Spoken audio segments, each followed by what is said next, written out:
Warning, the following video contains clips of graphic animated violence. If this sort of thing offends or disgusts you, then turn back now.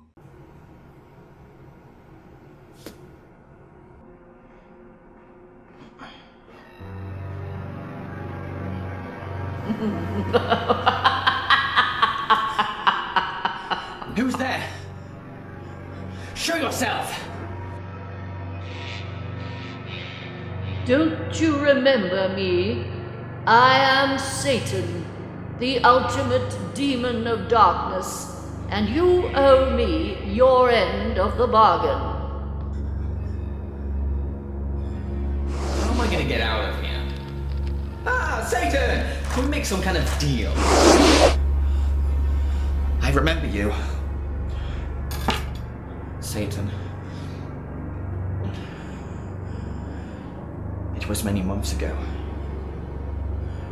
I was playing around with some occult books, and I ended up trapped in hell.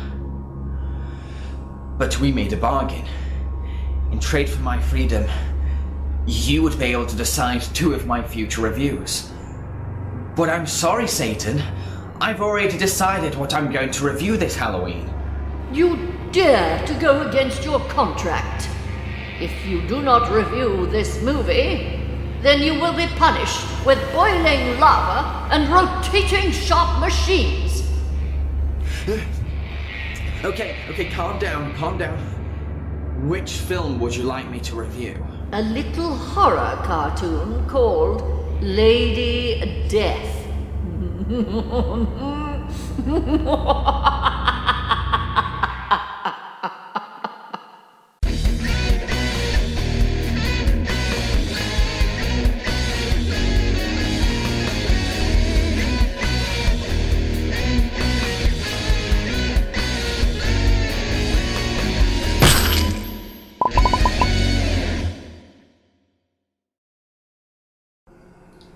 Howdy folks, Jambareeqi here, and welcome to my Halloween special too. Now, I was going to review Henry Selick's The Nightmare Before Christmas, but someone intervened, and now I'm going to have a look at this movie. Is it scary? Well, let's dissect it and find out. Lady Death is an American fantasy horror film about a Swedish woman called Hope, who has had her beloved boyfriend taken away from her and discovered that her father is really Lucifer, the devil himself. Hope is executed by the public and is tricked by Satan's minion Pagan into going into hell. Once in hell, Hope morphs into a superheroine called Lady Death and plans to defeat her father, who is keeping the souls of Hope's boyfriend and mother caged away. Now, before I express my opinions on this film, I must let viewers know that I have not read any of the original Lady Death comics. However, I shouldn't have to read anything in advance in order to understand a movie or find a movie entertaining. A film should work on its own merits by telling an interesting, coherent, and engaging story. A film can push away some audience members if it ignores the fact that not everyone is a fan of the original source material. If a film wants to welcome newbies to its franchise, then it needs to be aware that they haven't read, seen, or played with what the film is based on. A film can fall flat if it leaves important information in a separate product of a different medium. This is why I shouldn't have to read the original Lady Death comics in order to understand or enjoy Lady Death the motion picture. A film must work on its own as a single product. So, what did I think of Lady Death? Well, I think that this is an incredibly boring, confusing, badly paced and bland film. How could a film about the devil going to war with his daughter be so dull? How? As soon as the film begins, we're presented with a load of information but hardly any character development.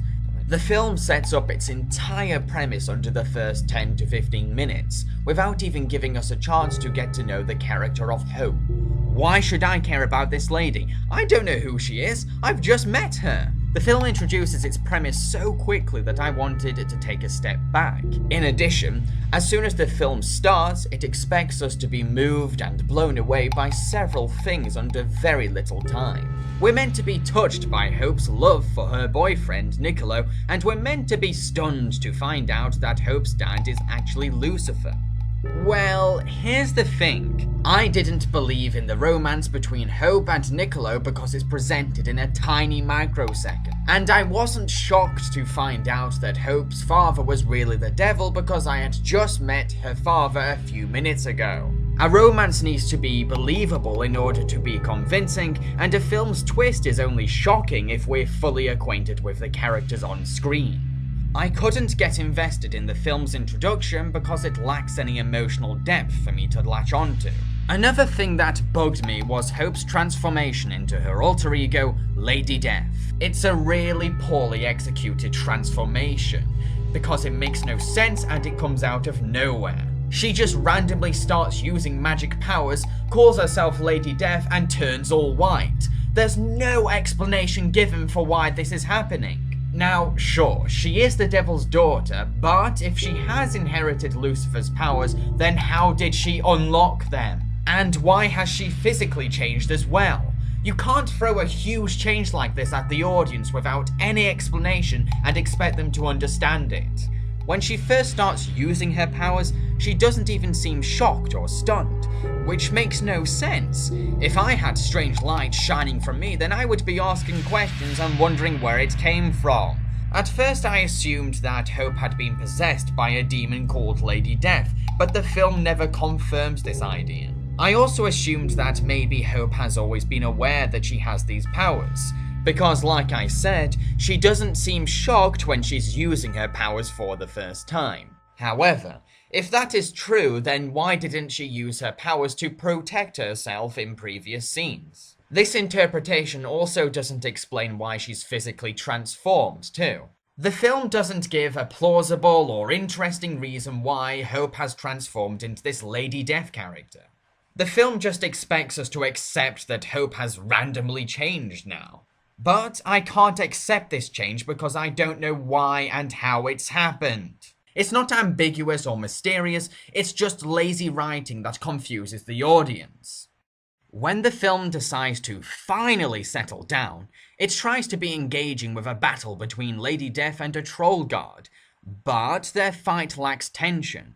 Why? I don't care about the film's protagonist. I don't know anything about her, I'm not emotionally connected to her, so I didn't feel afraid for her life. Then, once Lady Death has a steed and a sword, she goes to war with Lucifer. These war scenes did not entertain me because I didn't care who was going to win. I wasn't interested in supporting either side of the battle. I barely knew the character of Lady Death, and Lucifer spends most of the movie sitting around, monologuing and snapping commands. A climatic war scene lacks drama if I don't care about the people fighting.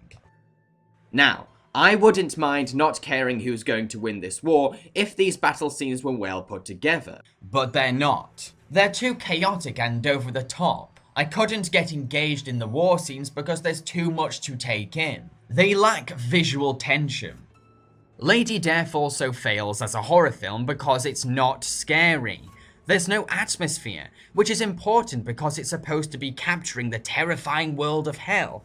But I didn't feel anything. I couldn't get unnerved by the world of hell because the film refuses to generate a scary atmosphere. It's more interested in grossing the audience out with gore than creating a genuinely creepy surrounding. You see, there's a difference between repulsing an audience and actually scaring them by making them sense the emotion of fear. The film doesn't take its time to pause and let the audience soak up the world of hell. The character of Hope is brave, deeply religious, and under the thumb of her father. That's all we find out about her, but I wanted to find out more. What draws her to Niccolo and what makes their bond so special? What are her hobbies or interests? What is her life like at home? What are her dreams or career aspirations? What makes her happy or proud? I need to know that she's more than just a resilient Christian lady. I need to be fully acquainted with her life so that I can be emotionally connected to her.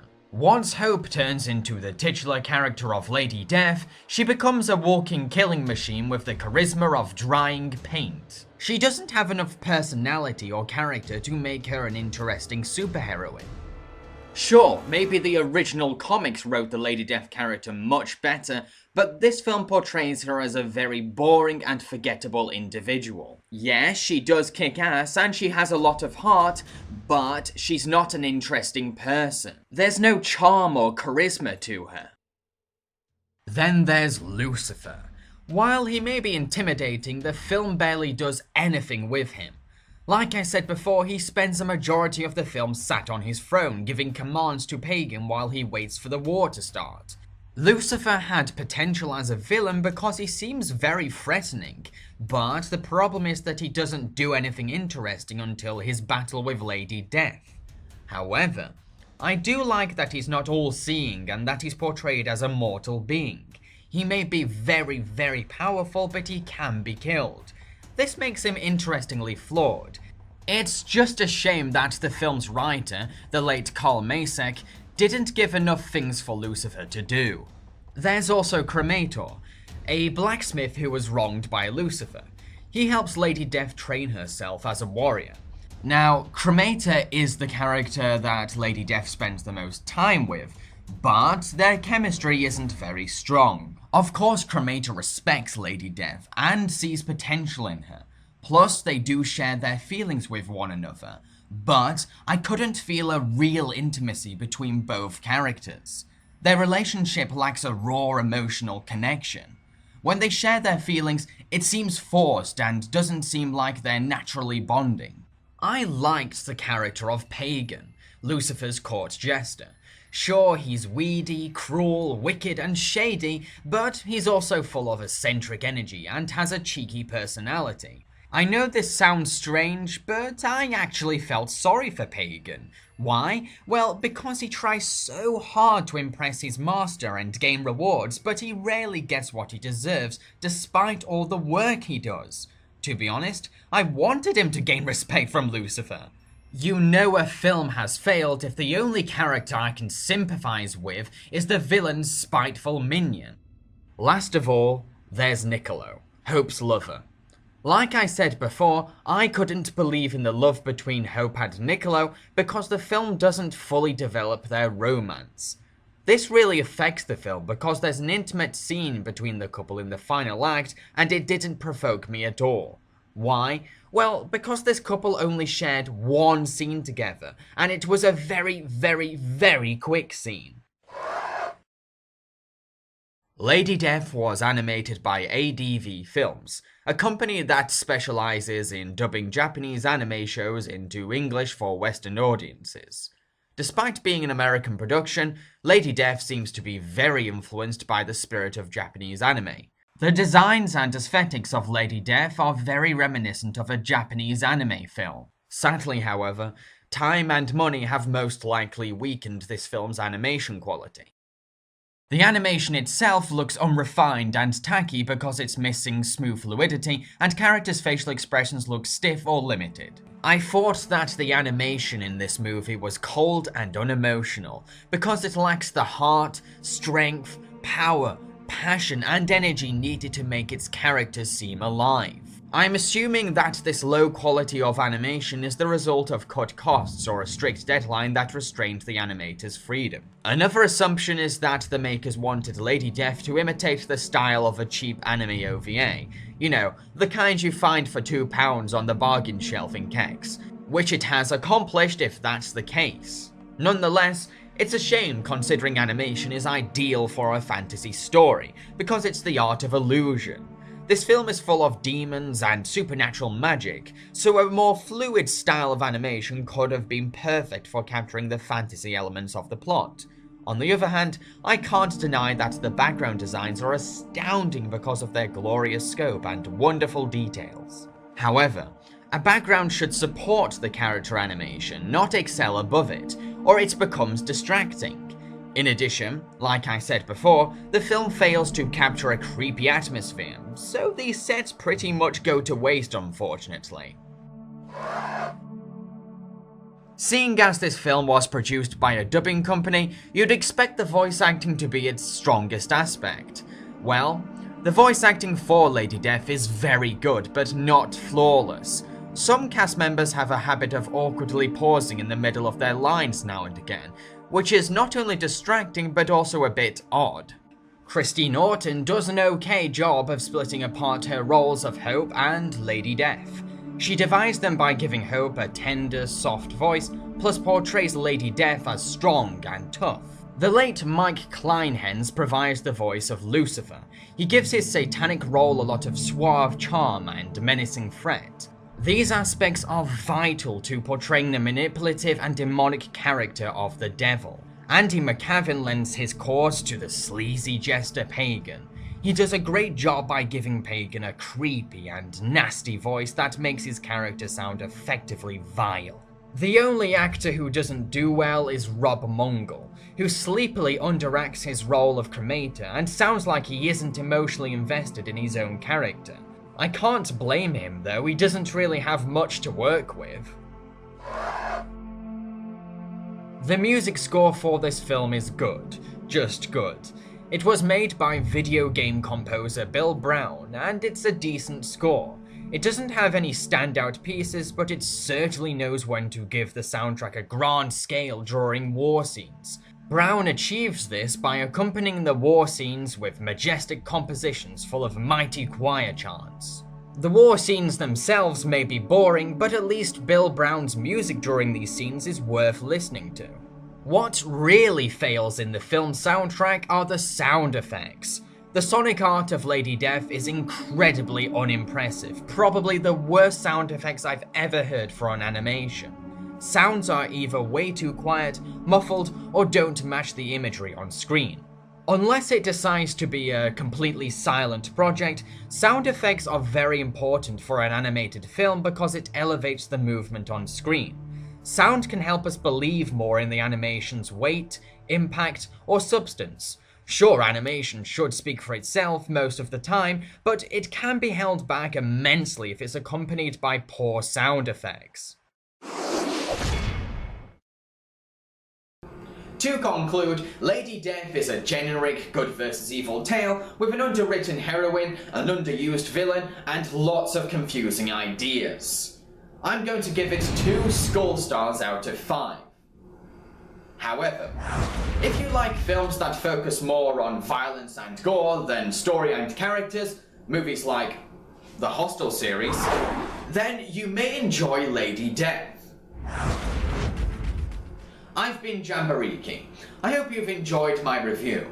Feel free to subscribe to my channel to check out similar videos. Okay, Satan. I've reviewed Lady Death for you. Are you satisfied? I am satisfied, but I will return someday to choose another movie for you to review.